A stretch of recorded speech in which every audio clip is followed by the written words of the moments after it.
আল্লাহ পাক বলেন ওলা আল্লাহুম ইয়াতাফাক্কারুন, হে নবী আপনার সামনে যারা এই কথাগুলো বুঝবে, শুনবে, অনুধাবন করবে, এরা যেন বাড়ি যেয়ে চিন্তা ভাবনা করে। আল্লাহ পাক বলেন চোখের আর লজ্জাস্থানের হেফাজত করতে পারলে আমি আল্লাহ নিজে তার অনির্বচন সুখ দেওয়ার জন্য নিজে জামিনদার হয়ে যায়। বলেন সুবহানাল্লাহ। আমরা যারা বলতে পারি আমাদের রব আল্লাহ, শব্দটা কি শুরু করলেন আল্লাহ রব। আল্লাহর 5000 নাম আছে, তার ভেতরে প্রথম নাম দিলেন আল্লাহ রব। কোরআনের আলোচনা সবাই বুঝবে না, সবার চোখে পানি আসবে। যদি সত্যি আপনি অনুধাবন করতে পারেন 2 ঘন্টা 5 ঘন্টা লাগবে না, আপনি 10 মিনিটে যথেষ্ট। আপনার জীবন পরিবর্তন হওয়ার জন্য কি 14 ঘন্টা ওয়াজ শোনা লাগে? হযরত ওমর কয় ঘন্টা ওয়াজ শুনেছিলেন? তেলাওয়াত শুনেছিলেন মাত্র কয়েক মিনিট। এতেই তার পরিবর্তন এমন হওয়া হয়েছে, কিয়ামত পর্যন্ত এরকম মানুষ দুনিয়ায় আসবে। কি হয়েছিলেন বলেছিলেন? এই কোরআনের কারণে। সেটা আমরা শুনতে এসেছি অনুধাবন করার জন্য। খুব স্থিরভাবে খালি শুনেন, চিন্তা ভাবনা করেন। জবান খুলে পড়ে না আউযু বিল্লাহি মিনাশ শাইতানির রাজিম। বিসমিল্লাহির রহমানির রহিম।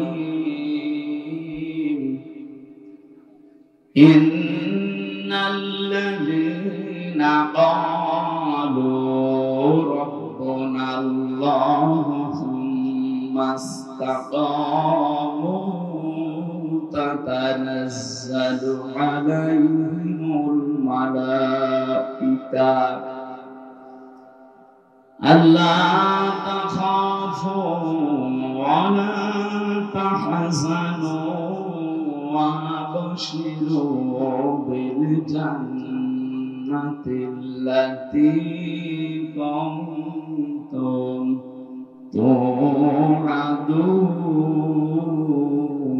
توعدون صدقت يا ربنا اللهم صل على سيدنا مولانا محمد وعلى آل سيدنا مولانا। আলহামদুলিল্লাহ, বাংলাদেশের ঐতিহ্যবাহী জেলা বগুড়া শাহজাহানপুর থানা না হেলেঞ্চা পাড়া পূর্ব পাড়া গাউসিয়া ফরকানিয়া মাদ্রাসার তিরপাল ঈদগাহ ময়দানে মহাবিশ্বের মহাবিশ্বর আমাদের মালিক, আমাদের মুনিব, মহান রব্বুল ইজ্জাত ওয়াল জালালের মুখের পবিত্র বাণী কোরআন কারীম তাফসীরুল কোরআন মাহফিল 2 দিন ব্যাপী চলছে। এখানে আজকের এই সমাপনী রজনী স্বনামধন্য সভাপতি জনাব আলহাজ আনসার আলী তালুকদার, সহ সভাপতি আলহাজ মাওলানা জহুরুল ইসলাম, প্রধান অতিথি জনাব এনামুল হক শাহীন, বরেণ্য অতিথি জনাব জাকির হোসেন, বিশেষ অতিথি মিজানুর রহমান শামীম, অন্যান্য উলামায়ে কেরাম, বিশেষ করে যারা আলোচনা রাখলেন মাওলানা রেজাউল করিম খান, মাওলানা আব্দুল্লাহ আল মামুন, মাওলানা হোসাইন মাহফুজ চুয়াডাঙ্গা, মঞ্চে বসা অন্যান্য সম্মানিত ব্যক্তিবর্গ, সামনে বসা মুসলমান ভাইরা, পর্দার আড়ালের সম্মানিত মা এবং বোনেরা, প্রশাসনের ভাইরা যারা এসেছেন আমাদের শৃঙ্খলা ঠিক রাখার জন্য। 96 বছর যেহেতু এটা চলছে, আল্লাহর দরবারে শুকরিয়া জানাচ্ছি যে এই জমিনটাতে আল্লাহর কোরআন চলছে, আলোচনা চলবে। 96 বছর চলেছে, কিয়ামত পর্যন্ত চলবে ইনশাআল্লাহ। কোরআনের এই অনুষ্ঠানগুলো যারা সাজিয়েছে এতদিন পর্যন্ত তারা অনেকে কবরে আছে। কোরআনের এই প্রচারে যারা সহযোগিতা করেছিলেন আল্লাহ তাদের কবরগুলো জান্নাতুল ফেরদাউস বানিয়ে দেন। এখন যারা আছে এদের জীবনে যৌবনে আল্লাহ বরকত দেন। সামনে যারা কিয়ামত পর্যন্ত এই জমিনটা কোরআনের প্রচারে ব্যস্ত রাখবে, আল্লাহ রাব্বুল আলামিন তাদেরকে আবু বকরের মতো কবুল করেন। দল, মত, জাতি, বর্ণ, ধর্ম নির্বিশেষে আজকের এই অনুষ্ঠান, এটাকে শুধু মুসলমানদের জন্য বলেন না, হাদা বায়ানুল লিন্নাস হুদাল লিন্নাস। এই আমি আওয়াজ শুনতে পাচ্ছি কেন? না না, এটা ঠিক হয় না। তাড়াতাড়ি করে বসে যান ভাই। আপনারা এবার যদি কথা বলেন না, কোরআন কারীম যারা শুনতে আসে তাদেরকে আল্লাহ দুইটা দায়িত্ব দিয়েছেন, কারণ এটা তো আর মমতাজের কনসার্ট না যে লাভ দিয়ে উঠে মান্দরের মতো উল্টাপাল্টা যা করে চলে গেল। এটা ইবাদত চলছে। এক নম্বরে শুনতে হবে, ফাস্তামিউ লাহু ওয়া আনসিতু, দুই নম্বরে চুপ থাকতে হবে। দুইটাই ফরজ। দুইটাই কি? আর এখানে যে বসে আছেন এটা কি ফরজ? কথা বোঝা লাগবে। আমি 1.5-2 ঘন্টা কথা বললাম, যাওয়ার সময় আমি যদি 5টা প্রশ্ন করি, আপনি একটাও জবাব দিতে পারবেন, তাই আপনার এই সময়টা তো লস হবে। এই জন্য 10 মিনিট শোনেন, যেন 5টা প্রশ্নের জবাব দিতে পারেন। আমার প্রত্যেকটা আলোচনা ক্লাসের মতো। আমার বিশ্ববিদ্যালয়ের স্যাররা যেভাবে ক্লাস নিতে, আমি চাই একটা ক্লাস করি, 40-45 মিনিট বা 1 ঘন্টা একটা ক্লাস করব। এই ক্লাস থেকে অন্তত 50টা শিক্ষা নিয়ে বাড়বে। কিছু মানুষ আছে কানে হাত দিয়ে টান দিয়ে যায়, ও মানুষ নিয়ে যায়। বাড়ি যাওয়ার সময় জিজ্ঞাসা করেছে কি, ও যদি 5টা প্রশ্নের জবাব দিতে পারতো, তাও তো অন্তত সময়টার একটা দাম দেওয়া যেত। কিচ্ছু বলতে পারে না, বেকার খালি এই সাউন্ড বক্স নষ্ট। একদম কাঁদছি, কি হয়েছে? আব্বা আমার রেজাল্ট দিয়েছে, কাঁদার কি আছে? ফেল করেছে না পাস? বলছে না আব্বা, আমি ছিলাম 5-এ, আমারে নামিয়ে দিয়েছে 3।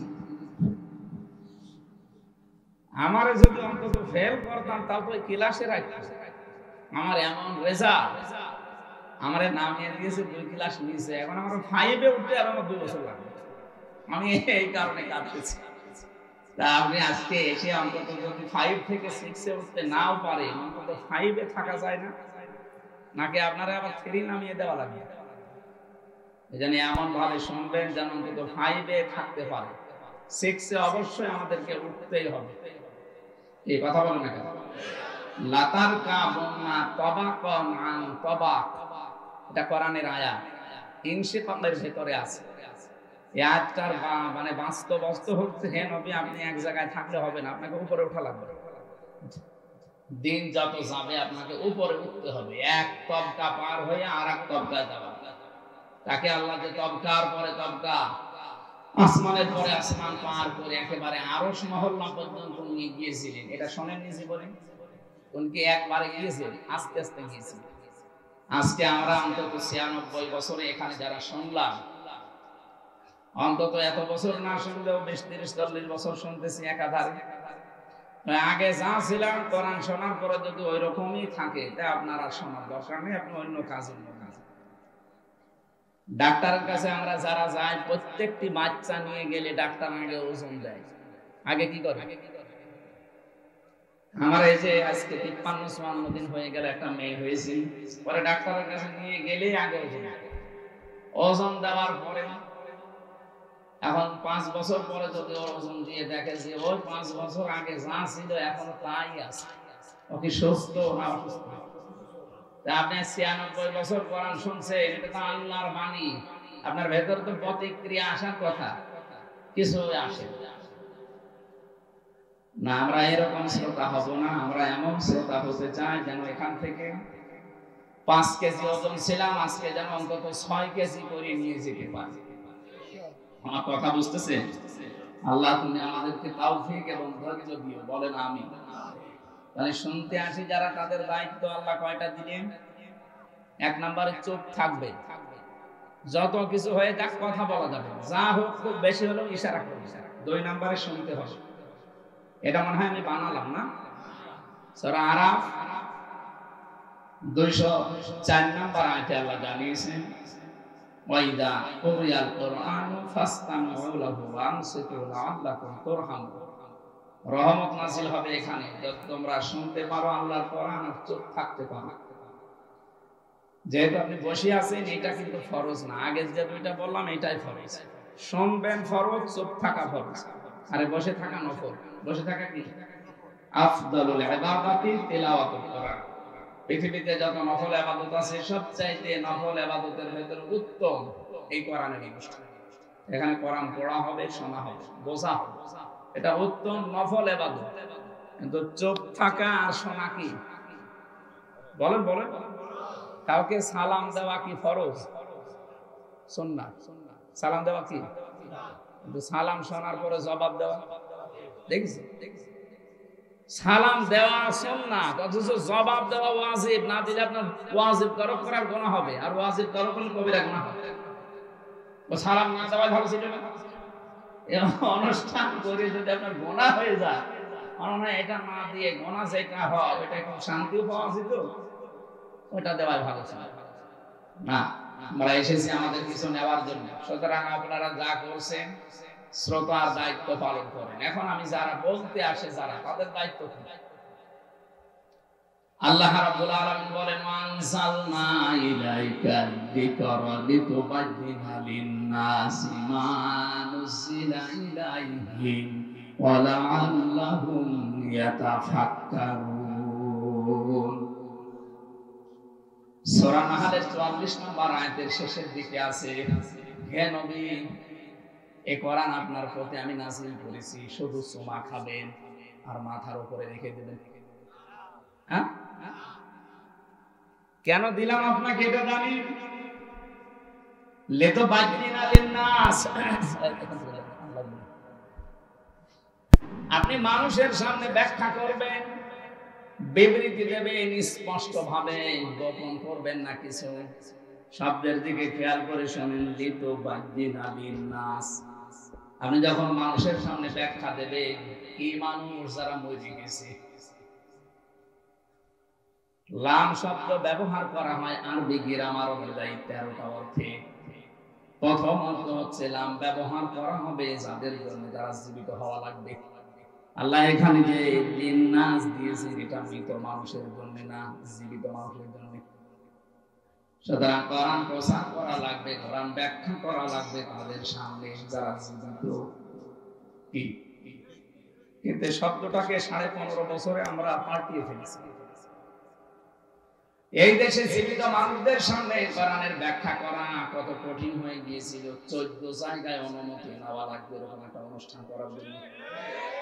যারা দায়িত্বে ছিলেন সরাসরি হয়তো বলেননি যে আমরা হতে দেব না, কিন্তু যেন না হয় এইরকম ব্যবস্থা আমি করে রেখেছিলেন। 14 জায়গায় কেউ যাবেও না, ও ছাতা কোরআনের অনুষ্ঠানে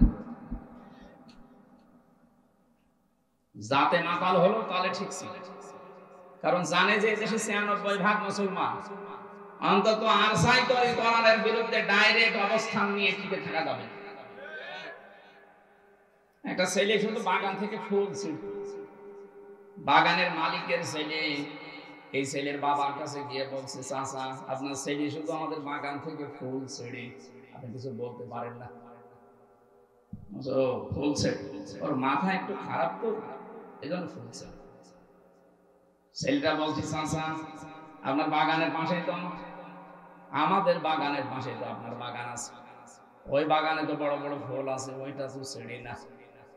ওর মাথা যদি খারাপ হবে তো ওইটা তো ছেড়ার কথা। চাচা বলছে, মাথা খারাপ, অত খারাপ না। ওদের মাথা খারাপ হয়ে গিয়েছিল 15.5 বছরে, কিন্তু এত খারাপ হয়নি যে সরাসরি বলবে কোরআন চলতে দেব না। তো যেন না চলে এরকম কাজ সব ওরা করেছে। ওরা জীবিত মানুষদেরকে শোনাতে দিত না। হ্যাঁ, মানুষ মরে গেছে, আপনি কোরআন পড়ে। যারা কোরআন প্রচারে কোরআনের ব্যাখ্যায় বাধা দিত, ওদের বাবা মারা গেলে আমার এই দিকে নিয়ে বলতো, কোরআন পড়ে দেন। আরে ভাই, আপনার বাপ তো মরেই গেছে, ওর জন্য তো কোরআন শরীফ না। ও যতদিন জীবিত ছিল ওই পর্যন্ত ওরা শোনাতে পারলে, কাজ করতে পারলে কাজ হয়ে গেছে। ও মরে গেছে, এখন আমি শুনিয়ে কি করবো? যাদের জীবন কোরআনের উপরে চলে না, এই মানুষগুলো যদি মরণের পরে হাফেজ দিয়ে, মাওলানা আলেম দিয়ে কোরআন পড়ায়, যে কয়টা আয়াত পড়বে ওগুলো যদি ওর প্র্যাকটিক্যাল লাইফে না থাকে, ওর আরো আযাব বাড়বে।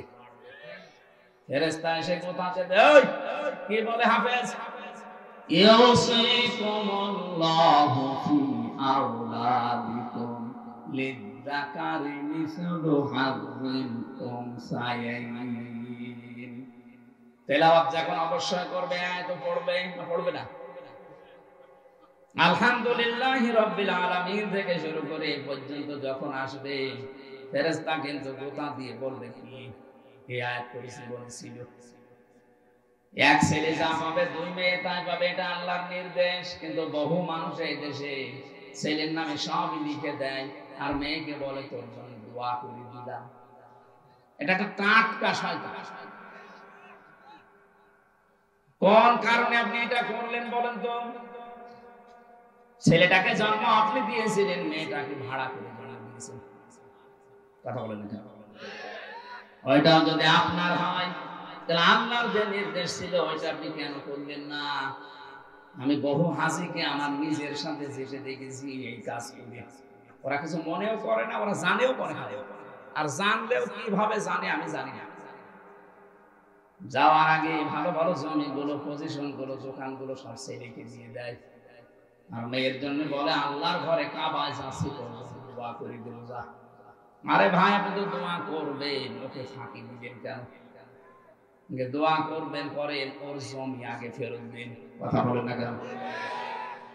না আপনার হয়নি, আপনার কিন্তু আযাব বাড়বে আপনার এই আয়াত যদি জীবনে মানা না হয়। পাগলকে যদি বলা হয় ভাই নৌকা নড়াবি না, ও বলে না মনে ছিল না। আপনি আরো মনে করে দিচ্ছেন। পড়তে পড়তে যখন সূরা নেসার ভেতরে 10 নম্বর আয়াত তেলাওয়াত করবে, ইন্নাল্লাযীনা ইয়াকুলুনা আমওয়ালাল ইয়াতামা যুলমান ইন্নামা ইয়াকুলুনা ফী বুতুনিহিম নারা ওয়া সায়াসলাউনা সাঈরা। খুব খেয়াল করবে, কয়েকটা তথ্য এখান থেকে পাওয়া যাবে। আল্লাহ পাক বলেন ইন্নাল্লাযীনা, নিশ্চয় যারা ইয়াকুলুনা, আকালা ইয়াকুলু মানে খাওয়া, এটা মুজারি, বর্তমান ভবিষ্যৎ, প্রেজেন্ট ফিউচার। এখন যারা খাচ্ছে ভবিষ্যতে যারা খাবে। আমওয়ালাল ইয়াতামা, মালের বহু বচন আমওয়াল, আর ইয়াতামা একাল করে টান আছে।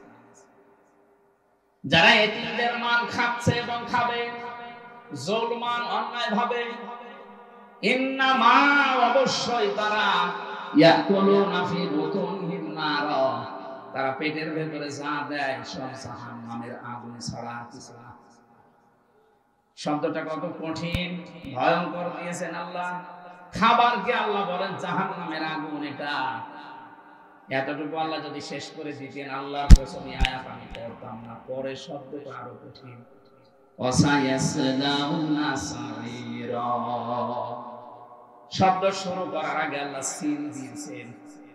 সিন, সাউফা, কদ, লাম, এরকম 13টা শব্দ আছে আরবি গ্রামারে। আবার কোন সেন্টেন্সের আগে যদি একটা আসে, বাংলা অর্থ দাঁড়ায় খুব তাড়াতাড়ি, অতি শীঘ্রই।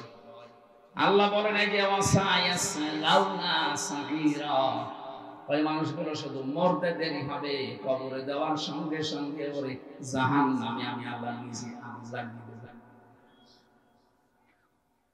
এবার আসেন তো আয়াতের বাস্তবতায়। ইয়াতীম বলতে বাংলাদেশে বহু মানুষ আমরা আছি, এখানে বিশেষ করে যারা বসে আছি, ইয়াতীম মানে জিজ্ঞাসা করেন বলবে মা বাপ নেই কি না। ইয়াতীমের সংজ্ঞা, আপনার উপরে যারা আছে ওই আন্ডারে নিচে যারা কাজ করবে ওনার কাছে সবাই ইয়াতীম। একটা অফিসে 12,000 মানুষ কাজ করে, যিনি ওখানে এমডি আছে, এমডির নিচে যত মানুষ আছে সবাই তার কাছে ইয়াতীম। কারণ তার কলমের খোঁচায় এর চাকরি চলে যেতে পারে। কথা বলছেন না? কথা বলছেন। এই দেশের তিনি দায়িত্বে ছিলেন 18 কোটি মানুষের, তার কাছে আমরা সবাই ইয়াতীম। কি করলেন আপনি ইয়াতীমের সাথে? একজনকে তো ইয়াতীমের মাল আত্মসাৎকারী বলে 6-7 বছর জেল খাটালেন। আর আপনি কি করেছেন ইয়াতীমদের সাথে বলেন তো? 18 কোটি মানুষ আমরা সবাই আপনার কাছে ইয়াতীম ছিলাম। কেন বললাম এই কথা বলেন? কিছুদিন আগে আমার মামলাগুলো সব ঢিসমিস হয়ে গেছে, খারিজ হয়ে গেছে। আদালত আমার মামলা দেখার পরে বলছে কি দেখে মামলার রায় দেবো, এর ভেতরে তো কোনো মাল নেই, সব খারিজ করে দিলাম। আমি আদালতের এজলাসে দাঁড়িয়ে মনে করলাম, জিজ্ঞাসা করি বিচারপতি, এই মামলা তো 3 বছর আপনার কাছে ছিল, এতদিন তো কিছু বলেননি, হঠাৎ এখন এই 5 তারিখের পরে কিসে আপনাকে কামড় দিল? এখন বলছেন যে কোনো মাল নেই। মাল এর আগে ছিল? এর আগেও তো মাল ছিল না। এই মামলাটা প্রায় 30 বারের উপরে সিএমএম কোর্ট, জজ কোর্ট, হাইকোর্ট মিলে 30 বার একবারও জামিন দেয়নি। প্রত্যেকবার বলেছে না, দেওয়া যাবে না, কারণ লাল খালি মারা ছিল। আর এখন 5 তারিখের পরে কি আল্লাহ আপনাকে ইশারা দিল যে বলছেন কোনো কিছু এর ভেতরে পাওয়া যাচ্ছে না বিচার করার মতো, সব খারিজ করে দিলাম। উনি এই কথায় আমাকে বলতো, খাস কামড়ায় আমাকে ডাকও দিয়েছিল, আমি যাইনি, কারণ আমার রাগ হয়ে গিয়েছিল। কি করে 3টা বছর আমি ওনার কাছে, আমার বাবা, আমার চাচা, আমার যারা শোভাকাঙ্ক্ষী, বিশেষ করে আমার মামলা যারা দেখাশোনা করেছে, এতবার একটা ঠুনকো মামলা নিয়ে যাওয়া লাগে। দুনিয়া এই কথাই বলতো, হুজুর আমার কিচ্ছু করার নেই, আমার হাত বাঁধা ছিল। কি বাঁধা ছিল? বলেন তো, একটা হাইকোর্টের বিচারপতি যদি বলে আমার হাত বাঁধা ছিল, তো কোন দেশে ছিলাম আমরা টের পাচ্ছি? এদেশে 1628টা চেয়ার আছে। এই চেয়ার 1628টা চেয়ারের একটা মাত্র চেয়ারে হাত খোলা ছিল, বাকি সব চেয়ার ছিল হাত বাঁধা। কথা বোঝেন না? ওই যে একটা চেয়ারের হাত বাঁধা খোলা ছিল, ওরা যখন পালিয়ে গেছে পুরা 1629টা 1627টা চেয়ার সব হাত আবু সাইদের মতো খুলে গেছে। এবার মামলা দেখে আর বলে না, আগে তো জামিনও দিত না, এখন বলছে খারিজ করে দিলাম। তার মানে উনিও পর্যন্ত এতিম ছিল, ওনার উপরে যারা আছে তার কাছে। কথা বোঝেন? আপনি এতিমের সাথে কি করেছেন বলেন তো? এতিমের দিকে চোখ গরম করে তাকানো নিষেধ, তারে ঘাড়ে ধাক্কা দেওয়া নিষেধ, অথচ এতিম করে আপনি নিজে ক্ষমতায় বসে আছেন। 18 কোটি মানুষ আমরা এমন এতিম হয়ে গিয়েছিলাম, কাশি দেব তাও জিজ্ঞাসা করে দেওয়া লাগতেছে, কাশি দেব।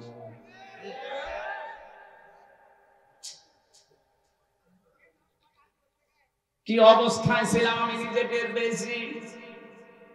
রিমান্ডে ওই 10টা দিন আমার কাছে মনে হচ্ছে এক একটা ঘন্টা, এক এক বছর যাচ্ছে। আরে ভাই, এমনিতে তুই নিজেও জানিস যে কোনো দোষ নেই, নিজে এমনিতে বলতে পারতিস না হুজুর বসে থাকেন, 10 দিন পরে আপনারে আমরা আদালতে নিয়ে দেব। কি করেছেন? আপনার বিবেকে কি একটু বাধা দেয়নি? নিজে মাঝে মাঝে এসে বলতো আপনার কোনো দোষ নেই, আমরা জানি। এত খারাপ আচরণ করছেন কি করে? আমি যাই হয় ছোটখাটো, আমার নামের আগে অন্তত আলেম লেখা আছে। কি আমার পায়ে ডান্ডা বেড়ি লাগিয়েছেন, মাজায় দড়ি বেঁধেছেন ছাগলের মতো, হাত মানুষের সামনে বাঁধে আর আমার বেঁধেছে পেছনে, কালো কাপড় দিয়ে চোখ বেঁধে নিয়ে আপনি টাঙিয়ে দিলেন 11 ঘন্টা। এমনি আমার শরীর চলে না, এর উপরে যদি এত বড় অত্যাচার 1-2 ঘন্টা করে ছেড়ে দিয়ে 3টা বছর ফাঁসির কন্ডেম সেলের ভেতরে যোগাযোগ বিচ্ছিন্ন করে আমার অধিকার সব নষ্ট করে রেখেছিলেন।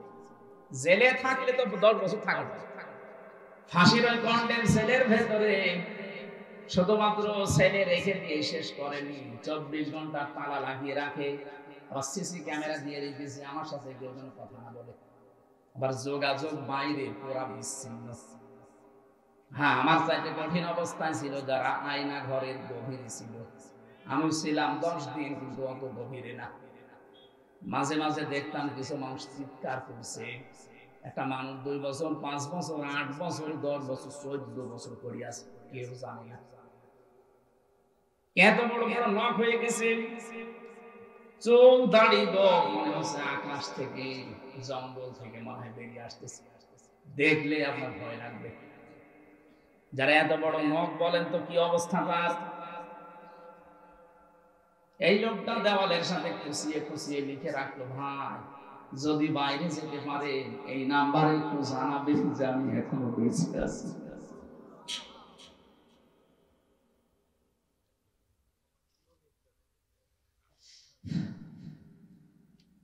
এতিমদের সাথে যা করা হয়েছে পৃথিবীর ইতিহাস পাল্টিয়ে ফেলেছে। অথচ বিশ্ব নবীকে পর্যন্ত আল্লাহ জানিয়েছে, হে নবী সাবধান এতিমের ব্যাপারে। আর আইতাল্লাযী ইউকাযযিবু বিদ্দীন ফাযালিকাল্লাযী ইয়াদউল ইয়াতীম। আপনি কি ওই মানুষগুলোকে দেখেননি? হরফে ইস্তেফহাম, প্রশ্নবোধক চিহ্ন, ইন্টারোগেটিভ সেন্টেন্স। এটা নবীকে আল্লাহ প্রশ্ন করছেন, হে নবী আপনি কি ওই মানুষগুলোকে দেখেননি যারা কিয়ামত যে হবে এটা বিশ্বাস করে না? নবীজি বলেন, কই আমার সামনে যারা আসে তো দেখে মনে হয় সব কিয়ামতে বিশ্বাসী মানুষ। এদের চেহারা সুরত দেখলেই মনে হয় যে আকাশ থেকে মনে হয় জিবরাইল ওকে ফেলে দিয়েছে। এত সুন্দর চেহারা, কিয়ামত বিশ্বাস করে না মানে? আল্লাহ বলেন, হ্যাঁ আমি যেগুলো বলছি দেখেন এগুলোর ভেতরে আছে কিনা। ওয়ালা ইয়াহুদ্দু আলা তাআমিল মিসকিন ফাযালিকাল্লাযী ইয়াদউল ইয়াতীম। যারা এতিমের গলায় ধাক্কা দেয়, মিসকিনকে খাবার দেয় না। এখানে ইয়াহুদ্দু শব্দের শাব্দিক অর্থ উৎসাহ দেওয়া, নিজে না পারলে অন্যকে দিয়ে উৎসাহ দেওয়াবেন। মিসকিন সাকানা স্কুল থেকে শব্দটা এসেছে। মিসকিন মানে যে মানুষের ঘর বাড়িও নেই, যে মানুষটা সব সময় শুধু থাকার জায়গা কোথায় পাওয়া যায় কোথায় পাওয়া যায় এই চিন্তা করে। আর ইয়াতামা শব্দটা তোয়াম থেকে বলা হয়। তোয়াম মানে খাদ্য। যে লোকটা খাবারের চিন্তায় থাকে, খাবারের টেনশনে থাকে, এই মানুষটাকে এতিম বলা হয়। এই জন্য সাফ কথা এতিমের ব্যাখ্যায় উপরে যারা আছে তার নিচে যত মানুষ আন্ডারে কাজ করবে সবাই তার কাছে এতিম। এইভাবে যদি বাংলাদেশে শব্দটা বোঝার পরে আমরা কাজে লাগাতাম, এদেশে কোনো মানুষের অধিকার তার অধীনস্থ যারা আছে নষ্ট হতো না। কত মানুষ তার উপরে চেয়ারে বসতে পারে, কিন্তু এতিমরা যারা দাঁড়িয়ে আছে উপরে কলমের খোসা দিয়ে তাকে উপরে উঠতে দেয় না। এই 15.5 বছরে বহু মানুষের অধিকার আপনি নষ্ট করেছেন। বিভিন্ন চেয়ারে বসে বসে এই মানুষগুলোর অধিকার নষ্ট করার কারণে মানুষগুলো উপরে উঠতে পারে না। ডক্টর ইউনূস আপনি দেখছেন 10-12 দিন শুধু একই কথা বলছেন যে আমারে স্বচ্ছ নির্মল চরিত্রবান এই মানুষগুলো দিয়ে, অথচ মানুষ নেই। মানুষ পাচ্ছে না এদেশে নির্মল চরিত্রের, স্বচ্ছ চরিত্রের। যারা সৎ চরিত্রের মানুষ, যোগ্যতা সম্পন্ন মানুষের মানুষ উনি পাচ্ছে না। পাবে কোথায়? 15.5 বছর তো এরকম মানুষকে উপরে উঠতে দেওয়া হয়নি। তাদেরকে ফেলে রেখেছেন এমন জায়গায় যারা 15.5 বছর মরিয়ে গেছে একেবারে। আমার কথার অর্থ আপনি বোঝেননি, আমি শুধু ইঙ্গিত দিলাম। আজ এতিমদের অধিকার নষ্ট করা হচ্ছে, এতিমের মাল আত্মসাৎ করা হচ্ছে। যারা এতিমের মাল এতদিন খেয়েছে, আমি জাহান্নামের আগুন খেয়ে বেঁচে আছে।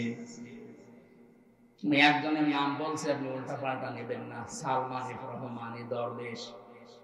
এই যে 36,000 কোটি টাকা ও কি জায়েজ ভাবে কামাই করেছে। 7টা ব্যাংক থেকে এই টাকাগুলো মারিং কাটিং করা। ব্যাংকে হাজার হাজার লক্ষ মানুষের টাকা ছিল, আমরা এখন সব এতিম। কথা বলেন না? এতিমের মাল যারা ভক্ষণ করে এরা জাহান্নামের আগুন খায়, এটা আমি বানালাম। সুতরাং এই কাজ যারা করেছিলেন, এমনকি অনেক মানুষ আছে সুদ খেয়ে আনন্দে আছে, টাকা ছেড়ে রাখে, টাকা আসে নাকি বগুড়ায় শুরু হয়নি, 1000 টাকা ছেড়ে রাখে, 1 মাস পরে 200 টাকা করে বেশি পায়। বলে সুবহানাল্লাহ। আমরা এখন বহু মানুষ নিজের চোখে দেখেছি, টাকা ছেড়ে রাখে, টাকা আসে, ওই টাকা তোলে উনি খায় আর আল্লাহ আল্লাহ করে। বিশ্ববিদ্যালয় যখন শেষ করেছিলাম 15-16 সালে, কুষ্টিয়ার বড় বাজারে একজন দেখি জিকির করছে, যে ভাই আপনি সারাদিন নামাজ পড়তে যখনই আসি দেখি বসে বসে জিকির করে, আপনার কোনো কাজ নেই? না, আমি কিছু করি না।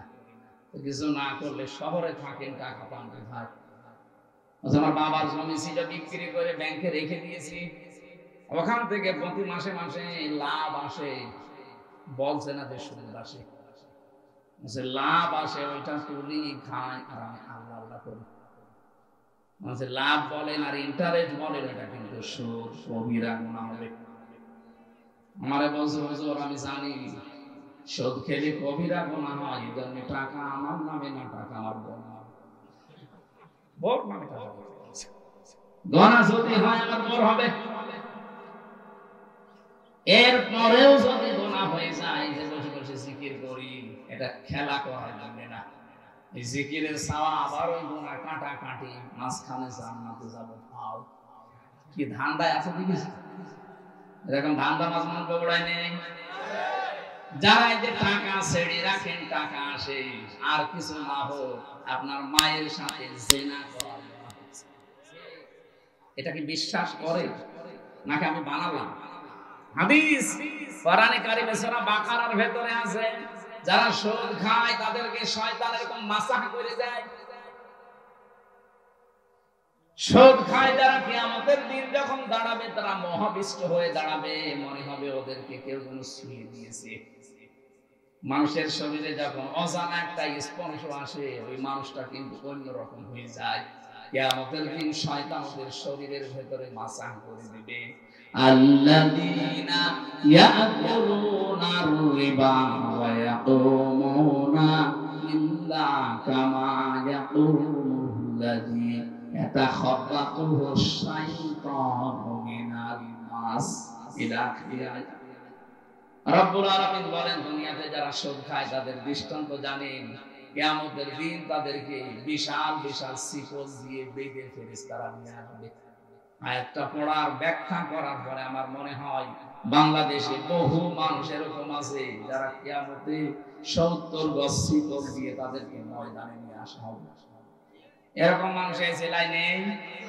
আমরা আশা করছি আজকের এই বয়ান শোনার পর মনের ভেতরে যদি একটু প্রতিক্রিয়া সৃষ্টি হয়, বাড়ি যাওয়ার পরে সিদ্ধান্ত নিয়ে নেবেন, টাকা চাই ছেড়ে রেখেছি, জীবনে এই টাকার আর লাভ নেব না, আমি আল্লাহর ভয় ছেড়ে দিলাম। কারা কারা ছেড়ে দিতে পারবেন হাত তোলেন তো? হ্যাঁ, তোলেন তোলেন। বহু মানুষ এলাকায় চলছে ব্যবসায়, আলহামদুলিল্লাহ। ঠিক আছে ভাই, আশা করছি আপনি ছেড়ে দিবেন। বগুড়াবাসী খেয়াল করে শুনবেন, রব্বুল আলামিন যেটা বোঝাতে চেয়েছেন স্পষ্ট দলিল আর প্রমাণ দিয়ে আমার বলার দায়িত্ব জীবিত মানুষদের সামনে, কিন্তু পরিস্থিতি আমাদের অনুকূলে ছিল না, এই জন্য জীবিত মানুষদের সামনে আমরা বলতে পারি না। আমরা বলতাম মানুষ মরে গেলে, যে লোকটা সুদ এভাবে খেতে খেতে মারা যায়, আল্লাহর কোরআন জানিয়েছে যারা সুদ খেয়ে মারা যায় এই মানুষগুলোর সম্পদ তাদের কোনো কাজে আসে না। ইয়ামহাকুল্লাহুর রিবা ওয়া ইউরবিস সাদাকাত। আল্লাহ বলেন আমি সুদকে, হারাম কামাইকে ধ্বংস করি, আর বৈধ যেগুলো যাকাতের মাধ্যমে আসে, যারা সাদকা করবে এইগুলো আমি আল্লাহ বৃদ্ধি করি। আয়াতটাতে কত বাস্তব, 2024 সালের 5 আগস্টের পরে আমি আয়াতটা মিলিয়েছি, 100 ভাগে মিলিয়েছি। আর যারা সুদের টাকা নিয়ে, ঘুষের টাকা নিয়ে, মানুষকে মিথ্যা মামলা দিয়ে বিপদে ফেলে তার কাছ থেকে অবৈধভাবে টাকা ইনকাম করেছে, কত কোটি কোটি টাকার মালিক ছিল তারা বলেন। 5 তারিখের পরে তাদের সবগুলো হাতছাড়া হয়ে গেছে। 12 কোটি টাকা, 15 কোটি টাকা দামের গাড়ি রাস্তায় পড়ে আছে, মালিক নেই। আমি কি বানিয়ে বলছি? এটা হয়েছে না? 12 কোটি টাকা দিয়ে যে লোকটা একটা গাড়ি কিনতে পারে, তার টাকা আছে কত বলেন তো? আপনি চিন্তা করতে পারেন, 12 কোটি টাকা খালি গাড়ি কিনেছে, অথচ এখন 5 তারিখের পরে নিজে এসে বলবে যে গাড়িটা আমার, এই সাহস তার নেই। বললে সে ধরা খাবে। এজন্য মালিক নেই পড়ে আছে রাস্তায়। কোরআনে কারিমে আল্লাহ ১৫০০ বছর আগে বিশ্ব নবীকে আয়াতটা শুনিয়েছেন, হে নবী, ফাতিলকা বুয়ুতুহুম খাবিয়াতান বিমা যালামু ইন্না ফি যালিকা লায়াতাল লিকাউমিন ইয়ালামুন। হে নবী, ওই দিকে তাকাতে পারেন না? এইভাবে আল্লাহ দেখাচ্ছে, ফাতিলকা বুয়ুতুহুম, বাইতুনের বহুবচন বুয়ুত, হোম দিয়েছেন আল্লাহ। আল্লাহ যেন তার কুদরতের আঙ্গুল এভাবে ইশারা দিয়ে নবীকে বলছে, হে নবী, তাকাতে পারেন না ওইদিকে? ওই যে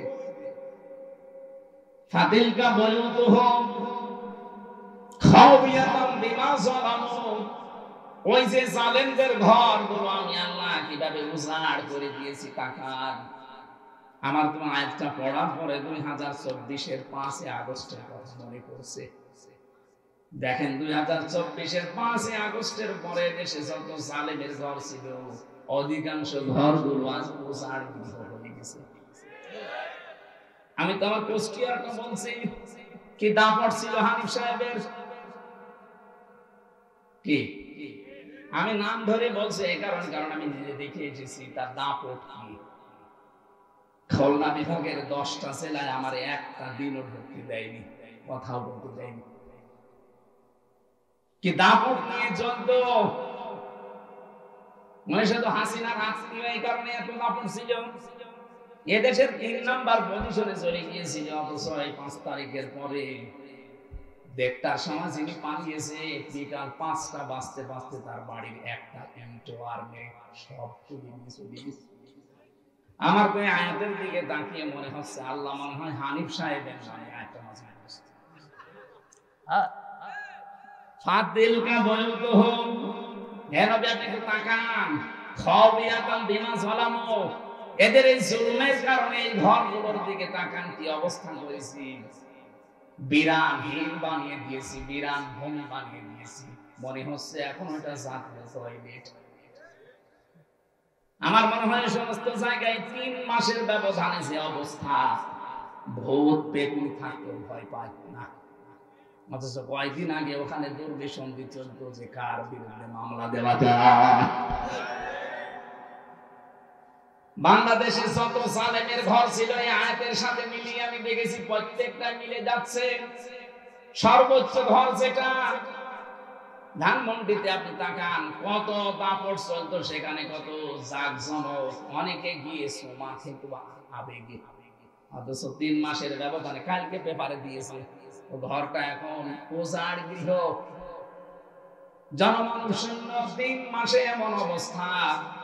3 বছর যেতে দেন, আবু জেহেলের বাড়ি যদি ইন্টারন্যাশনাল পায়খানা হতে পারে, জালেমদের যে সমস্ত জায়গাতে জুলুম, অত্যাচার, নির্যাতনের জন্য আয়না ঘর বানিয়েছে, টর্চার সেল বানিয়েছে, গোপন ঘর বানিয়ে মানুষকে নিয়ে পিটাতো, এই জায়গাগুলো আমার আল্লাহ এই দুনিয়াতে মানুষের সামনে দেখাবে, এগুলো জাতীয় টয়লেট হয়ে যাবে। খাবিয়াতান শব্দের শাব্দিক অর্থ হচ্ছে ভয়ঙ্কর ভাবে আমি আল্লাহ উপস্থাপন করব এই বাড়িগুলোকে, এই ঘরগুলোকে। কারণ কি, বিমা যালামু, এখানে বসে বসে জালেমরা সিদ্ধান্ত নিত। এখান থেকে একটু চিন্তা ভাবনা আসেন আপনার, এই জালেমদের ঘর বাড়িগুলো যদি আজ এই অবস্থা হয়ে যায় মাত্র কয়েকদিনের ব্যবধানে, আগামীতে কোনো মানুষ যদি চেয়ারে বসে আবার এই জালেমদের মতো আচরণ করে, তাদের বাড়ি ঘর আল্লাহ এরকম বিরান ভূমি বানিয়ে দিতে পারে। আমি তো বাস্তব করছি। কুষ্টিয়ার একজনের নাম বললাম, কয়েকদিন আগে দিনাজপুরে গিয়েছিলাম, কি দাপট তার বাড়ি এখন পর্যন্ত মনে হচ্ছে শয়তানের ঘর হয়ে গেছে। এটা আমাদের শিক্ষা নেওয়া আজকে উচিত। অনেকে কিন্তু এখনো পর্যন্ত এই ধান্দায় আছে, আগে চেয়ারে বসি দেখেন কি করি। আপনি যদি আবার ওই জালেমদের মতো আরম্ভ করেন, আপনাকে ইতিহাস নিন্দিত, ঘৃণিত, ওই হিটলারের মতো, চেঙ্গিস খানের মতো, বিশেষ করে যারা জালেম তাদেরকে যেভাবে চিহ্নিত করে রেখেছে ইতিহাস, আপনাকেও করে রাখবে। ইয়াজিদ, কি সুন্দর নাম, অথচ এই নামটাকে আল্লাহ ঘৃণিত করে দিয়েছে, গালি বানিয়ে দিয়েছে। কোন হিন্দুকে যদি বলেন ভাই ছেলে হয়েছে ইয়াজিদ রাখেন, কি করে? ইয়াজিদ একটা নাম নাকি? ওটা একটা গালি, কথা বলেন না। অথচ নামটা কত সুন্দর, ইয়াজিদ। এত সুন্দর নামকে যদি আল্লাহ জুলুম করার কারণে ঘৃণিত বানিয়ে দিতে পারে, আপনার নাম যতই সুন্দর হোক, যুগের আবর্তনে, কালের বিবর্তনে দেখবেন ইতিহাস আপনাকে ঘৃণিত করে দিয়েছে। এ দুনিয়ায় শয়তানও আপনার নাম রাখতে রাজি হবে না। এই জন্য থামেন, কারো জীবনে চলো জুলুম এসে না যায়। এজন্য অবৈধ ইনকামের টাকা পয়সা যারা এতদিন রেখে গেছেন, দুইটা ক্ষতি হবে আপনার। কোরআনে কারীমের ব্যাখ্যা জানাচ্ছে, যারা অবৈধভাবে উপায় করেন, এই অবৈধ সম্পদ আল্লাহ আপনাকে ভোগ করতে দেবে না। দরবেশের কত টাকা আপনি জানেন? বাংলাদেশের শ্রেষ্ঠ ধনীর তালিকায় তার নাম, অথচ এখন জেলখানার মেঝের উপরে শুয়ে আছে।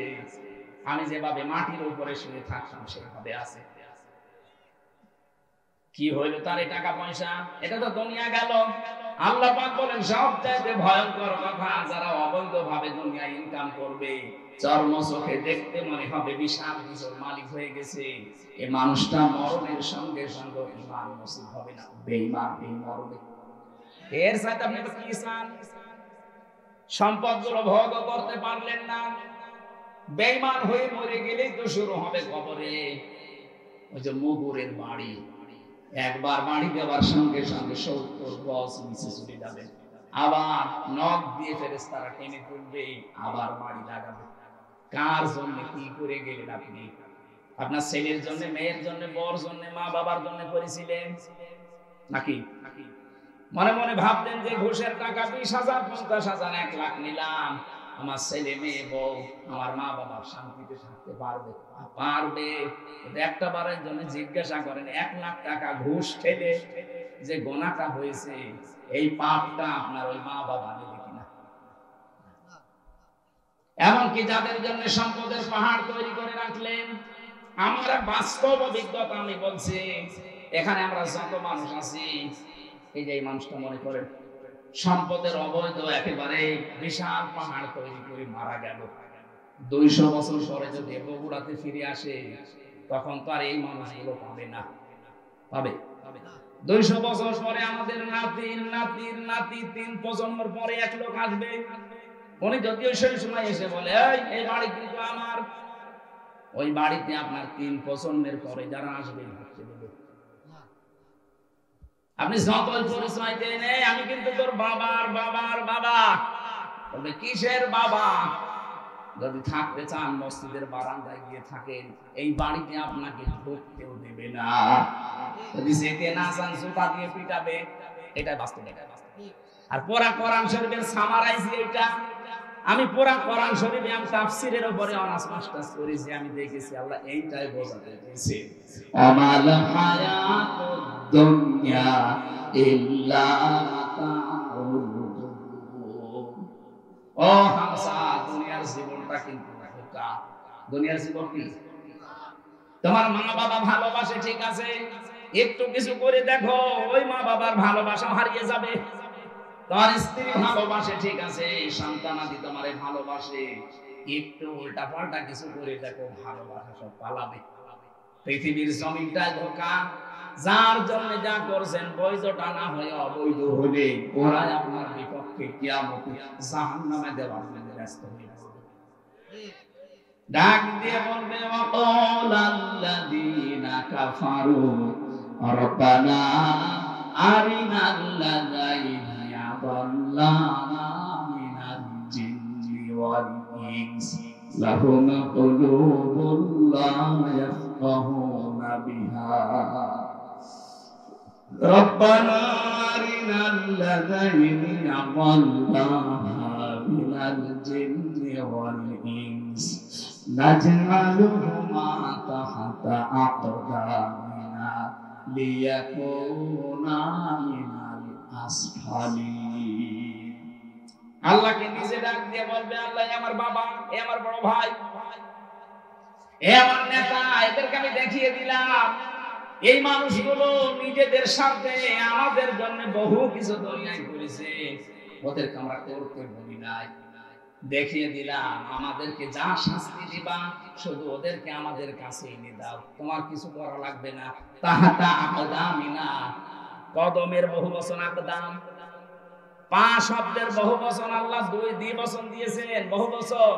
দুই পায়ের নিচে ওদের মুখের উপরে লাথি দিয়ে জাহান্নামের একেবারে নিচে দিয়েছে।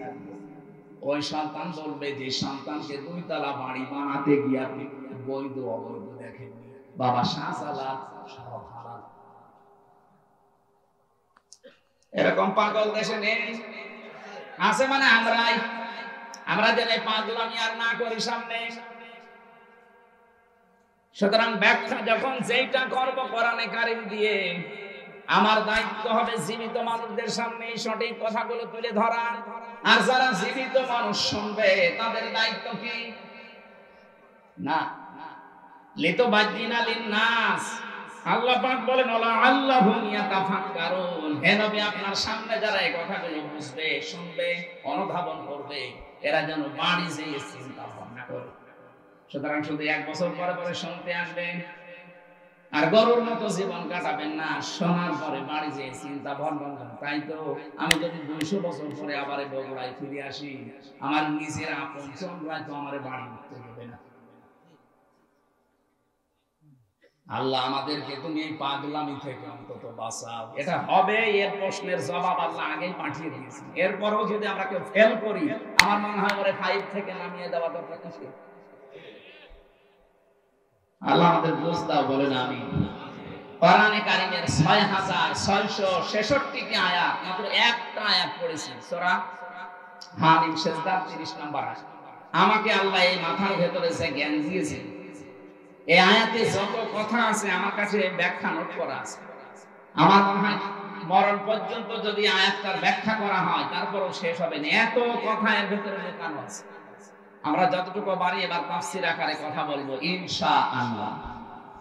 কোরআনে কারীমে এবার আহ্বান জানাচ্ছে, ইন্নাল্লাযীনা ক্বালু রাব্বুনাল্লাহ, অবশ্যই যারা এই কথা বলতে পারে আমাদের রব আল্লাহ, সুম্মাস্তাকামু, এর উপরে টিকে থাকে, ইস্তিকামাত পয়দা করে, দৃঢ়তা নিয়ে অটুট থাকে, অটল থাকে, স্থিতিশীল থাকে, তাতানাজ্জালু আলাইহিমুল মালায়েকা, তারা বিপদে পড়লে আমি আল্লাহ গ্যারান্টি দিলাম তাদের জন্য ফেরেশতা নাযিল করে সাহায্য করব।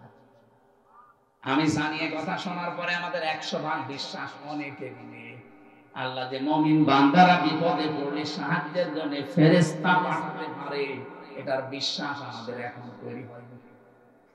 খালি শুনি সেই জন্মের পর থেকে যে বিপদে পড়লে মুমিনদের জন্য আল্লাহ ফেরেশতা পাঠায়, কোনদিন তো চোখে দেখি না, এটা আমাদের বিশ্বাস হয় না। আল্লাহ রাব্বুল আলামিনের কথাগুলো আমাদেরকে বিশ্বাস করা লাগবে কি 98% না 100%? তাহলে 100% বিশ্বাস করলে আজকের এই আয়াত থেকে কয়েকটা সিদ্ধান্ত নিয়ে বাড়ি যাওয়া লাগবে। ফেরেশতা একটা দুইটা না, মালায়েকা বহু বছর, মালাকুন আল্লাহ দেননি। তাতানাজ্জালু, এটা মুজারি, বর্তমান, ভবিষ্যৎ, প্রেজেন্ট, ফিউচার। আল্লাহ পাক বলেন ফেরেশতা মণ্ডলী আসার পরে বলবে, আল্লাহ তাখাফু ওয়া লা তাহজানু, কোনো ভয় নেই, কোনো চিন্তা নেই। কিসের ভয়, কিসের চিন্তা, এই দুইটা শব্দের ব্যাখ্যা আজকে করব আমরা। কিসের ভয় নেই, ফেরেশতারা বলে কিসের চিন্তা নেই।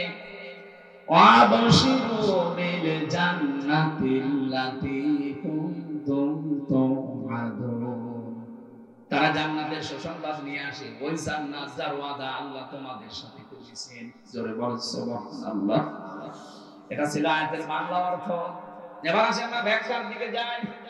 আমার মনে হয় আপনারা বুঝতেছেন তো নাকি? প্রথম শব্দে ছিল ইন্নাল্লাযীনা, ইসমে মাউসুলা দিয়েছেন আল্লাযীনা, এর আগে ইন্না দিয়েছেন। আল্লাহ যদি শুধু আল্লাযীনা দিয়ে শুরু করতেন তাও বাংলা অর্থ চলে আসতো, যে আল্লাযীনা ক্বালু রাব্বুনা আল্লাহ, যারা বলে আমাদের রব আল্লাহ, আল্লাহ বলেন না আমি গ্যারান্টি দিলাম ইন্নাল্লাযীনা। বাবা মাঠে যাওয়ার আগে সন্তানকে বলছে আমি মাঠে গেলাম, দুপুরবেলা খাবার নিয়ে যাবে। সারাদিন পরিশ্রম করে বিকালে এসে দেখছে ছেলে খাবার নিয়ে যায়নি, মারবেল খেলছে, কি বাবা তো খুব খুশি হবে। গরু মারাছে, লাঠি আছে, ওইটা দিয়ে পেটাবে আর বলবে বেটা তোর আমি 100 বার বললাম খাবার নিয়ে যাবে, তারপরও তুই গেলি না। 100 বার বলেছি, কয়বার? আপনারা 100 বার, একবারের ভেতরে 100 বারের গুরুত্ব ছিল।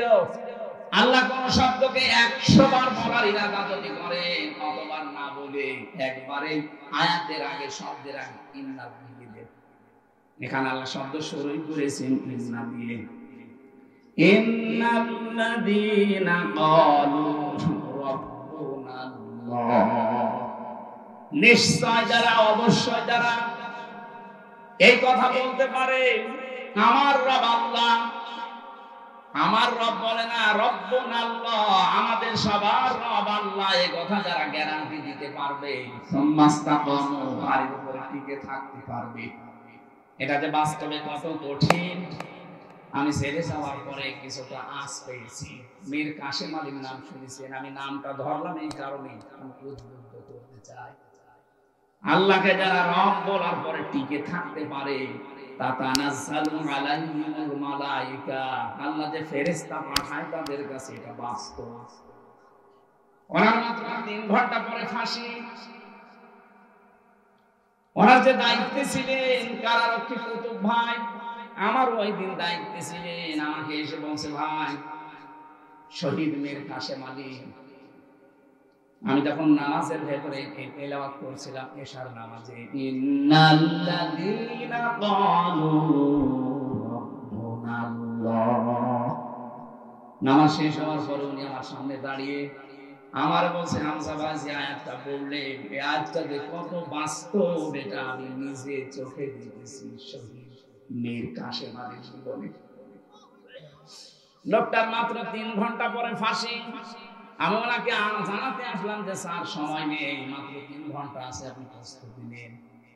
আমারে বলছে কারারক্ষী ভাই এখনো 3 ঘন্টা, আমি 2 ঘন্টা ঘুমিয়ে গেলাম, আপনি 2 ঘন্টা পরে আমার লিখে দেবেন।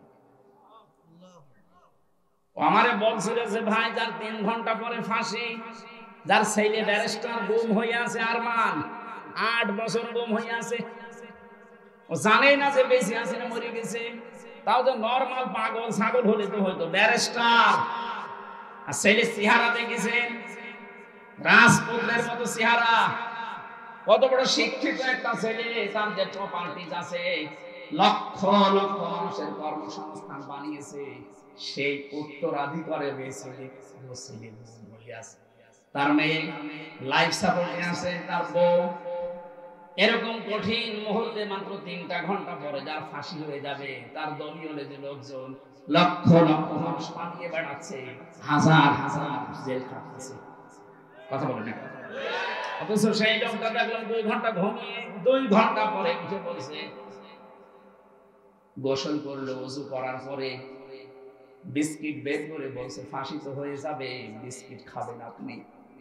কারারক্ষী কতদিন বলছিল না আমার খাওয়া লাগবে না, আপনি তাড়াতাড়ি রেডি হয়ে নেন। নতুন জামা পায়জামা বের করলেন ব্যাগের ভেতর থেকে, সবগুলো পরার পরে বলছে ফাঁসির যে পোশাক আছে ওটা কি পরাবেন নাকি আমি সাফ করেছি এইটাই নিয়ে যাবেন। ওনার লুঙ্গি পরা ছিল, দেখলাম লুঙ্গি ভিজা ছিল, নাড়ি দিলেন, বললেন এইটা আমার ফাঁসি হয়ে গেলে আর একটা কয়েদিকে দিয়ে দেবেন, সে জীবনে পড়তে পারবে। সুন্দর জামা কাপড় পায়জামা পরলেন, নিজে পাঞ্জাবি গায়ে দিলেন। আমারে বলছে আর কয় মিনিট বাকি আছে, শাহজাহান জল্লাদকে ডাক দেন, চলেন আমরা যাই, মনে হয় শ্বশুর বাড়ি যাবে। আপনি বাস্তবে শুনতে যত সহজ মনে হচ্ছে, ওই জায়গায় থাকলে অত সহজ না। আমার মতো একটা সাধারণ মানুষ 3টা বছর মাত্র আমি এমনি যোগাযোগ বিচ্ছিন্ন ছিলাম, তাছাড়া আমার সেই রকম অত্যাচার করেছে হালকা পাতলা, আমার তুলনায় কিছু নাই। কত মানুষকে নখ তুলে নিয়েছে আমার সামনে, কত মানুষকে ডিম দিয়েছে আমার সামনে, ওই তুলনায় আমার অত কিছু না। তারপরও আমি শুধু জেলখানায় বসে ওই 24 ঘন্টা সেলের ভেতরে বসে থাকতাম, প্রায় আমার ঘুম আসে না। ঘুমের বড়ি খাওয়া লাগে, অথচ তার 3 ঘন্টা পরে ফাঁসি, ওই লোকটা 2 ঘন্টা আরামে ঘুমাচ্ছে। আমার বলছিল ভাই ওনার ঘুম আসলো কি করে? আমি বললাম এই যে আয়াত পড়লাম নামাজে, এটার কারণে। যারা আল্লাহকে সত্যি মন থেকে রব বলার পরে টিকে থাকতে পারে, যত ঝড় ঝাপটা আসুক না কেন, দুনিয়া একদিকে আমার রব একদিকে, এই সিদ্ধান্তের উপরে যারা অটল থাকতে পারে, অটল থাকতে পারে, কোরআন গ্যারান্টি দিচ্ছে তাদের বিপদে আপদে আল্লাহ ফেরেশতা নাযিল করে। অবশ্যই ফেরেশতা তার কাছে এসেছিল, মাস নিয়ে এসেছিল, নয়তো এই 2 ঘন্টা তার ঘুম আসার কথা না। কারণ আমি নিজে সাক্ষী, ঘুমের বড়ি সিটাক্সিন খেয়ে কষিয়াম খেয়ে আমার ঘুম আসে না। খালি আমার ছোট মেয়েটার চিন্তা হতো কি করছে সে, অথচ তার নিজের ছেলে গুম হয়ে গেছে। আমার মেয়ে তো মাটির সাথে কথা বলার সময় 7 মাস রেখে এসেছিলাম, ও তো মরে গেলেও অসুবিধা নেই, আর একটা মেয়ে হবে। আর তার ছেলে ব্যারিস্টার পাস করেছে, সে গুম হয়ে আছে। তার কাছে প্রতিনিয়ত সংবাদ আসলে আপনার ছেলে গুম, আপনার স্ত্রী লাইফ সাপোর্টে পড়ে আছে, বাঁচতেও পারে না, বাঁচতে পারে। এই কঠিন পরিস্থিতিতে আপনি বলেন তো, ফেরেশতা যদি তার কাছে এসে পরের এই 2টা শব্দ না শোনাবে, আল্লাহ তাখাফু ওয়া লা তাহজানু, 1 নম্বরে বলেছে ভয় পাবেন না, চিন্তা করবেন না। কিসের ভয় পাচ্ছেন? ফাঁসি, ওই যে জান্নাতের সিঁড়ি দেখা যাচ্ছে, এখান থেকে শুধু এই জামানা বাদ দিয়ে আরেকটা জগতে যাবেন, ওই সিঁড়ি দিয়ে আপনি জান্নাতে প্রবেশ করবেন। 2 নম্বরে ওয়ালা তাহজানু, চিন্তা করবেন না। কিসের চিন্তা? হয়তো আপনার চিন্তা আসতে পারে, আমি যদি এখন মারা যাই, ফাঁসি হয়ে যায়, আমার ছেলের কাছে গুম হয়ে আছে, আমার পরিবার কে দেখবে? আমার এত বড় বড় ব্যবসা, আপনার কয় টাকা আছে? মীর কাসেম আলী বাংলাদেশে 5 জন ধনী থাকলে এরকম অবস্থায় ছিলেন। লক্ষ লক্ষ মানুষকে কর্মসংস্থান তৈরি করে দিয়েছে। কোন পর্যায়ে ছিল বলেন তো সেই লোকটা?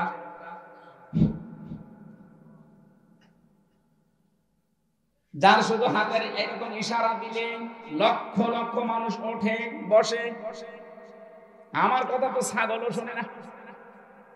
মুরগি যে যদি বলা হয় মুরগি ধান খাস না, মুরগি আরো চলে চলে খায়।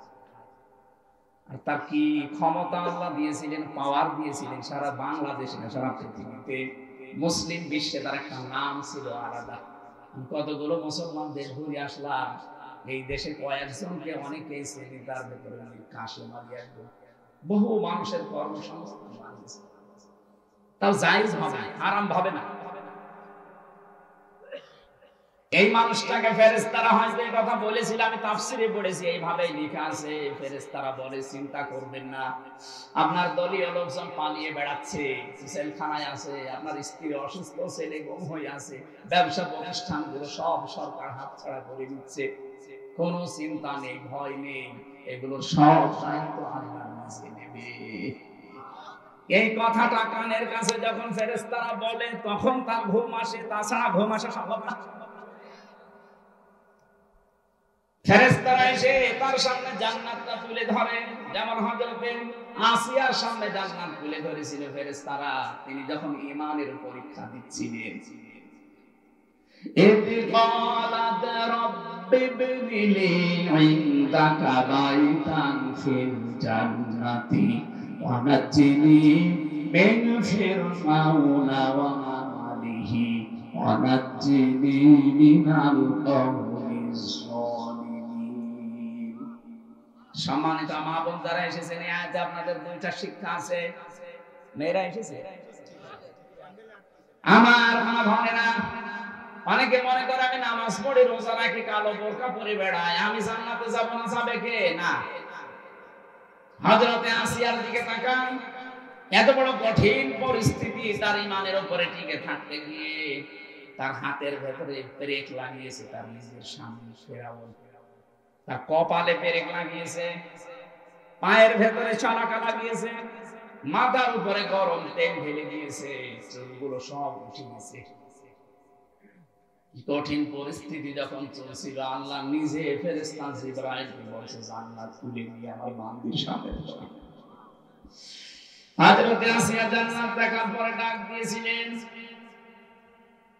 হে ফেরেশতা জিবরাইল, জান্নাত আল্লাহ পাঠিয়েছে, আল্লাহকে একটু বলেন উনি যেখানে আছে ওই জায়গায় যেন একটা ঘর আমার জন্য আলাদা বানিয়ে রাখে, ওই ঘরে বসে বসে 24 ঘন্টা আমি আল্লাহকে সব সময় দেখতে চাই।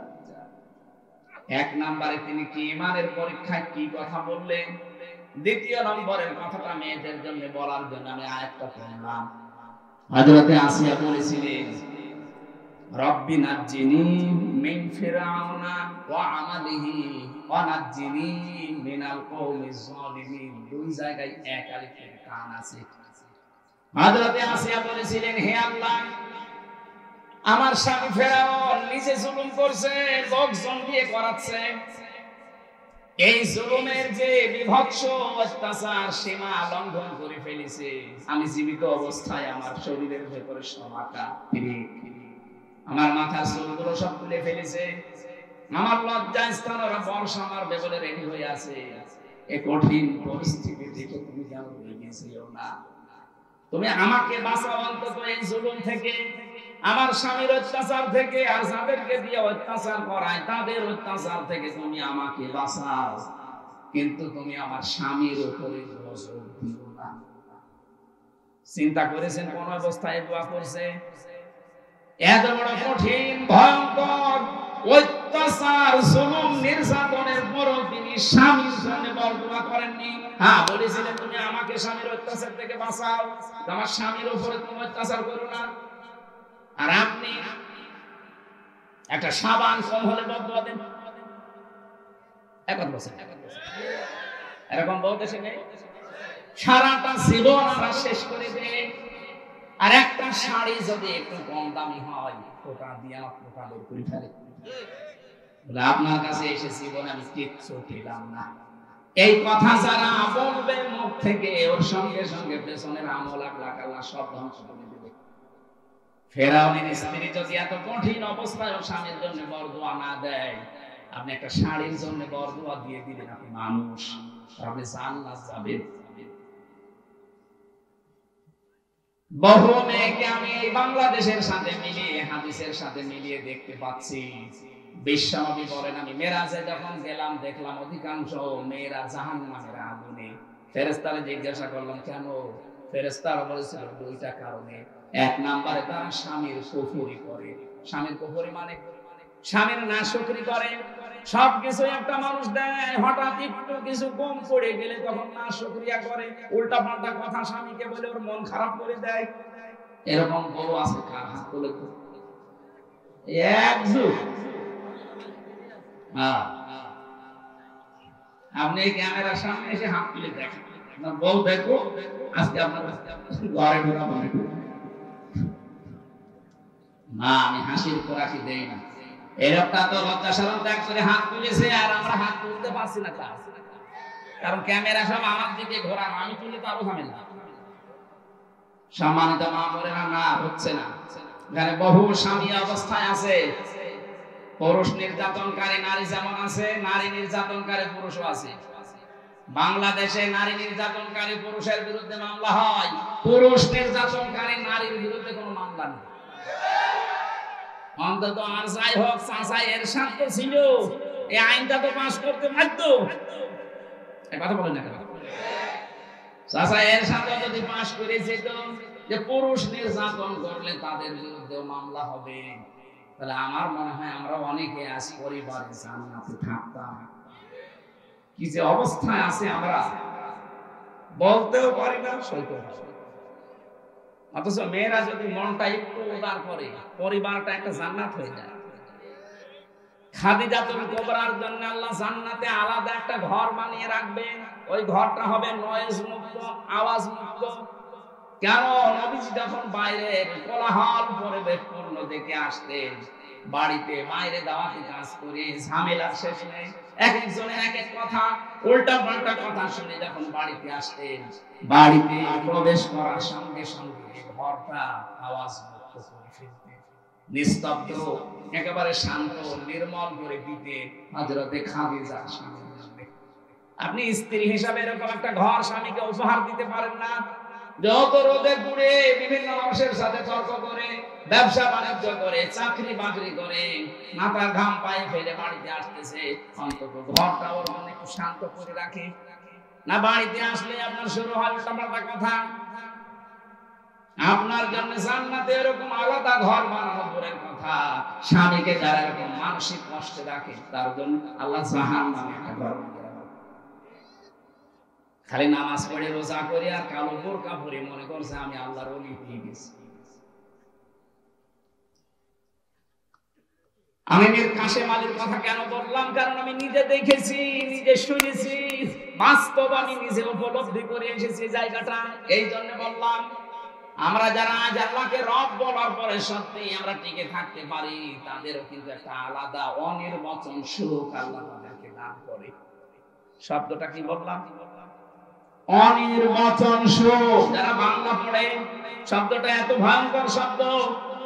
বাচ্চারা যখন দেখবেন এই ছোট ছোট পাখির বাচ্চা, মুরগির বাচ্চা, সিল যখন ছো মারবে এই ভয়ে, মা পাখিটা নিজের ডানাকে এভাবে বিছিয়ে দেয়, এরপরে ডাউন করে ফেলে। কি ডাউন করে এভাবে, এরপরে ফল করে দেয়। কোরআনে কারিমে আল্লাহ এই শব্দটা দিয়েছেন, আখফিদ লাহুমা জানাহাদ-দুল্লি মিনার রাহমা। তোর ডানাকে এভাবে ডাউন কর, এরপরে ফল করে দে। পাখির উদাহরণ আল্লাহ এখানে দিয়েছেন। পাখিটা যখন নিজের বাচ্চাগুলোকে এভাবে ডানা ডাউন করে ফল করে দেয়, বাচ্চাগুলো নিচে যাওয়ার পরে পর যখন বেঁচে যায়, একটার সাথে আরেকটা পর লাগে, এত মোলায়েম হয়, এত সফট হয়, এত কোমল হয়, এত সুন্দর লাগে ওই নিচের জায়গাটা। বাচ্চারা নিচে বসে বসে একটা কিচির মিচির আওয়াজ করে। বাংলাতে এই শব্দটাই বলা হয় অনির্বচন সুখ।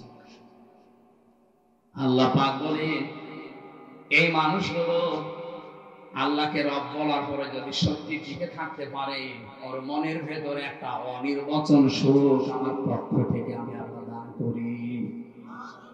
আমরা কিন্তু এখনো পর্যন্ত ওইটা পাইনি। আমরা যারা পুরুষ মানুষ আছি, আমাদেরকে যদি পবিত্র করতে হয় নিজের নফসকে, নিজের শরীরটাকে যদি পবিত্র রাখতে হয়, দুইটা ঔষধ আল্লাহ মেয়েদের ব্যাপারে আমাদেরকে দিয়েছে। কুল্লিল মুমিনিনা ইয়াগুদ্দু মিন আবসারিহিম ওয়া ইয়াহফাযু ফুরুজাহুম যালিকা আযকা লাহুম ইন্নাল্লাহা খাবীরুম বিমা ইয়াসনাউন। সূরা নূর 18 নম্বর পারা 12 নম্বর পৃষ্ঠা 7 নম্বর লাইনে 30 নম্বর আয়াতে আছে।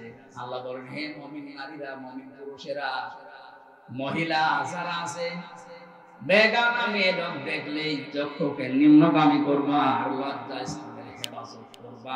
এই দুইটা যদি করতে পারো, এটা তোমাদের জীবন পবিত্র করে রাখবে। আজ হাজারো মানুষের চোখ ঠিক নেই, চোখের এই গুনার কারণে আমরা অনেকেই জাহান্নামের দিকে এগিয়ে যাচ্ছি। 2 নাম্বার, আমাদের লজ্জা স্থান ঠিক নেই। এখানে যেটা ব্যবহার করা দরকার সেই জায়গায় না দিয়ে অন্য জায়গায় ব্যবহার করে। কথা বলেন ঠিক কিনা? এর জন্য অনেক মেয়ে লোক দায়ী আছে। একটা মেয়ে লোককে আল্লাহ যা দিয়েছে, সে যদি তার স্বামীকে উজাড় করে দিতে পারে, আমার মনে হয় কোনোদিন কোন স্বামী তার বউ ছাড়া কোনো জায়গায় লাইন করবে না। দেখলেন? তার মানে এই লাইন চলছে। সম্মানিত মামুনেরা, আপনার স্বামী কিন্তু এখানে বসে আছে, তার মানে এই ঝামেলায় আছে। আপনাকে আল্লাহ যা দিয়েছে আপনার স্বামীর জন্য দিয়েছে, সুতরাং উজাড় করে দেবেন, সে যেন অন্তত পরকিয়া না করে। আর আমরা যদি বাঁচতে চাই, এই দুইটা ঔষধ আজকে থেকে অ্যাপ্লাই করা লাগবে। বেগানা মেয়ে লোক দেখলে চোখ নিম্নগামী করবেন, কষ্ট হলেও নিজের লজ্জা স্থানকে হেফাজত করে রাখবেন। মাত্র 15 দিনে আমল করে দেখেন, নিজের স্ত্রীকে রাজরানী মনে হবে নিজের কাছে। এটা পরীক্ষিত আমল। আল্লাহ পাক বলেন চোখের আর লজ্জাস্থানের হেফাজত করতে পারলে আমি আল্লাহ নিজে তার অনির্বচন সুখ দেওয়ার জন্য নিজে জামিনদার হয়ে যায়। বলেন সুবহানাল্লাহ। যে পর্যন্ত এসেছিলাম, এবার আসেন আমরা দুটি দ্বিতীয় শব্দের ব্যাখ্যায় যাচ্ছি। আমরা যারা বলতে পারি আমাদের রব আল্লাহ, শব্দটা কি শুরু করলেন আল্লাহ রব। আল্লাহর 5000 নাম আছে, তার ভেতরে প্রথম নাম দিলেন আল্লাহ রব। কি দিয়েছে বলেন?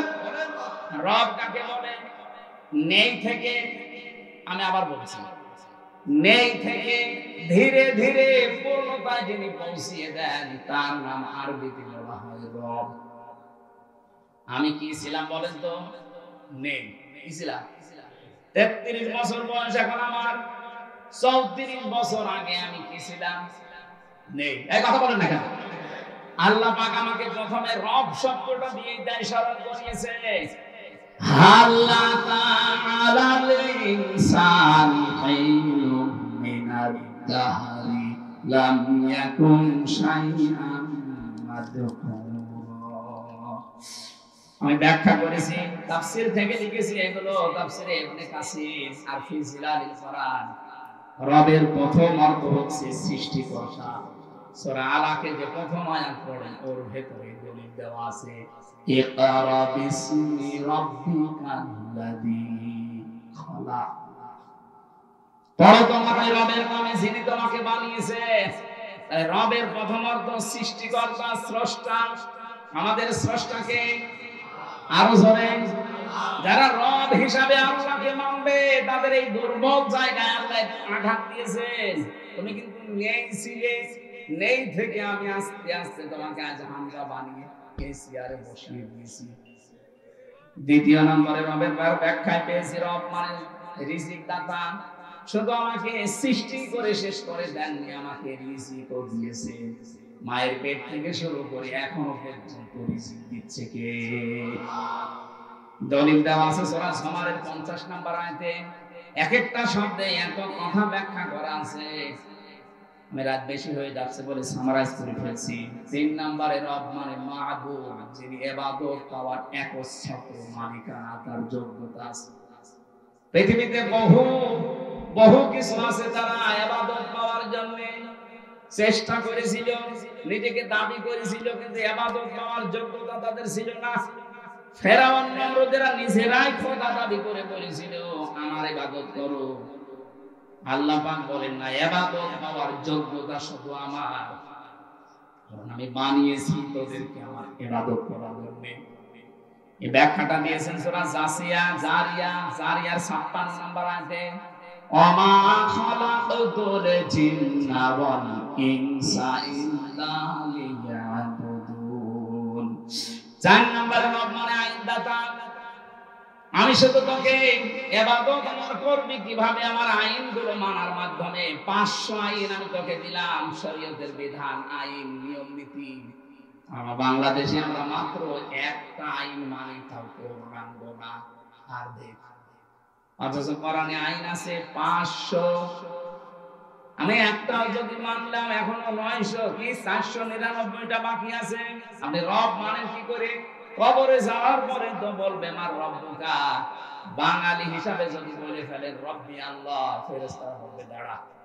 রব মানে 4 নম্বরে আইন দাতা।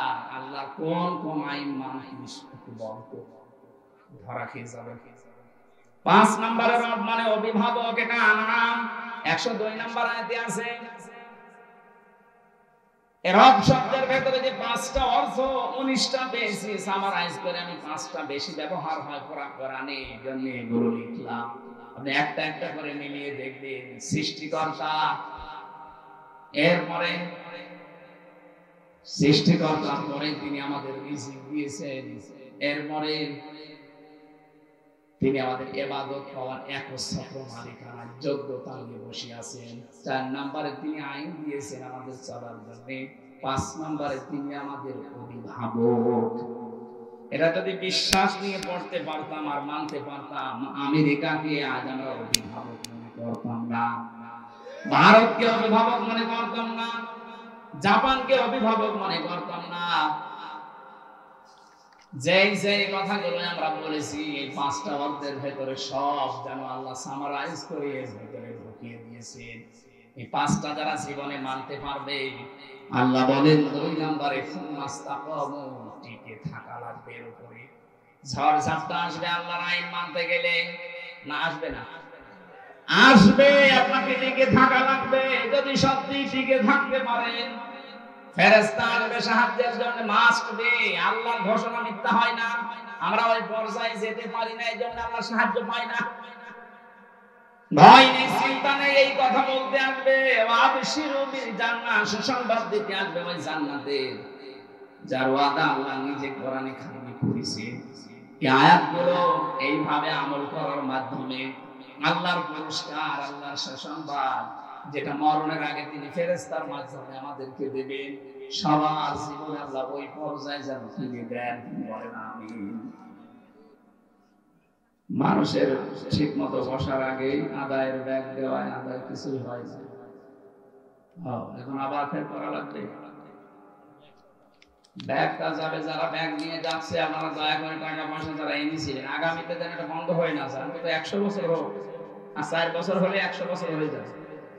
যারা যাচ্ছে, টাকা যদি আপনার কোরআনের এই প্রচারে খরচ না হয়, তো কোথায় খরচ করবে টাকা? ওই দরবেশের মতো টাকা নিয়ে কবরে যাবেন? যারা টাকা দেওয়ার মতো আছেন, 2 টাকা হলেও দিয়ে যাবেন। এই জানতো তো একজন যাচ্ছে ভেতরে, কয় লাখ করে। এই জানতো, তাড়াতাড়ি যান। এদের যেন রেডি রাখবেন না, তাহলে আগামী বছর এরা ভয় খাওয়া সারিয়ে ফেলবে, আর করবে না। ওই যারা যাচ্ছে আপনারা কিছু না হলেও কিছু দেন। সুবহানাল্লাহ, আলহামদুলিল্লাহ, লা ইলাহা ইল্লাল্লাহ, সুবহানাল্লাহ। চাকরি শেষে প্রভিডেন্ট ফান্ডে টাকা নেওয়া জায়েজ আছে কিনা? 100 ভাগ জায়েজ আছে। যেহেতু 13 ভাগ সুদ হিসাব করে চাকরি শেষে টাকা দেয় না, আপনার এই টাকা নিয়ে ওরা বিভিন্ন জায়গায় খাটায়, ওখান থেকে যে টাকাটা লাভ হয় ওইটা দেওয়ার নিয়ম। আমরা এই যে ব্যাংকিং ব্যবস্থার মাধ্যমে এখন প্রশ্ন দিলেন, এটা আরো আগে দিতে পারলে আমি ব্যাখ্যায় যেতাম। আগামীতে কোনো জায়গায় আসলে এটা বিস্তারিত একটা ব্যাখ্যা আছে, সেটা টাকা। আমরা এখন প্রশ্নের উত্তর দেওয়ার আর এখন সময় নেই। যারা টাকা পয়সা এনেছিলেন অবশ্যই আপনারা দিয়েছেন। আমি 11টা বাজে এখন শেষ করে দোয়া করার মাধ্যমে শেষ করে বিদায় নিতে চাচ্ছি। কালকে দিনের বেলা আছে সকাল 10টায় সেই জামাত পড়ে, এইজন্য আমি শেষ করলাম। আল্লাহুম্মা আমিন। লা ইলাহা ইল্লা আনতা সুবহানাকা ইন্নী কুনতু মিনাজ জালিমিন। এই মোনাজাতটা বসে করে যান, 96 বছর চলছে এখানে। বসেন। মোনাজাতের পরে আমার জেলখানায় লিখিত কিছু বই আছে, গাড়িতে পাওয়া যায়, যাওয়ার সময় নিয়ে যাবেন। অনেক তথ্য দেওয়া আছে সৃষ্টি জগৎ নিয়ে। ওই গাড়িতে আছে, সাদা গাড়িতে যাওয়ার সময় নিয়েছি। লা ইলাহা ইল্লা আনতা সুবহানাকা ইন্নী কুনতু মিনাজ জালিমিন। রাব্বানা যালামনা আনফুসানা ওয়া ইল্লাম তাগফির লানা ওয়া তারহামনা লানাকুনান্না মিনাল খাসিরিন। রাব্বুল আলামিন বগুড়া জেলার শাহজাহানপুর থানার তাকিয়ে দেখো, হাজারো মানুষ আমরা কোরআনে কারিমের কথাগুলো বোঝার জন্য চাতক পাখির মতো শুনছিলাম। যতটুকু বুঝেছি, তুমি আমাদের বাস্তব জীবনে আমল করার তৌফিক দাও। সওয়াব